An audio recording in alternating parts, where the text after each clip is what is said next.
السلام علیکم ورحمۃ اللہ وبرکاتہ. بسم الله الرحمن الرحیم. ټول تعریفونه د رب ذوالجلال لپاره چې خالق او مالک او پروردگار د کل عالم دی. درود پاک په خاتم الانبیاء د مدینی جانان حضرت محمد صلی الله علیه وسلم باندې. امید د رب ذوالجلال نه ساتم چې تاسو به روغ جوړ یئ او په صحت به برابر یئ. الله جل شانه تاسو ټول د غمونو، آفتونو، تکلیفونو او مصیبتونو او پریشانو نه په امن کې وساته. الله جل شانه عمر دراز سره د صحت نصیب کا.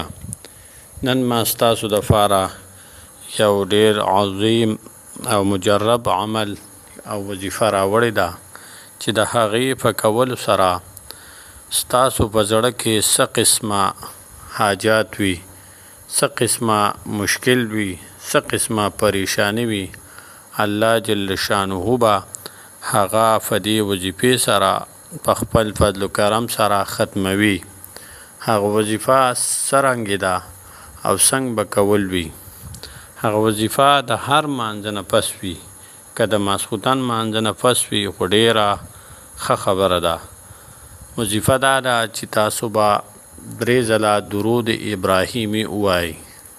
اللهم صل علی محمد وعلى آل محمد كما صليت على إبراهيم وعلى آل إبراهيم إنك حميد مجيد. اللهم بارك على محمد وعلى آل محمد كما باركت على إبراهيم وعلى آل إبراهيم إنك حميد مجيد. یعنی د منځ والا درود شریف چې کوم دی هغه به 3 ځله ووایئ. بیا به په خپل تندي مبارک باندې ښی لاس په کېږدوئ او دا دعا به 41 پیرې یعنی 140 پیرې به دا ووایئ. بسم الله الذي لا إله إلا هو الرحمن الرحيم. بسم الله الذي لا إله إلا هو الرحمن الرحيم. بسم الله الذي لا إله إلا هو الرحمن الرحيم. دا به 140 ځله ووایئ. بیا به د هغې نفس درود ابراهیمی یعنی دا کم درود شریف چې ما تاسو ته وویل، یعنی کم چې په مانځه کې لوستلی کیږي، دغه درود شریف دا به ووایئ. او بیا چې ستاسو په زړه کې سم وي د هغې دپاره ستاسو مشکلات وي یا مال و دولت دپاره وي یا هم څه حاجات وي یا څه پریشانی وي، هغه څه چې ستاسو په زړه کې وي د هغې دپاره به دعا وکړئ.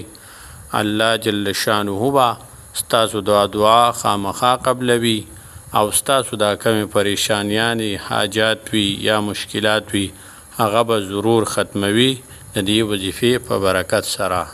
السلام علیکم ورحمة الله وبرکاته.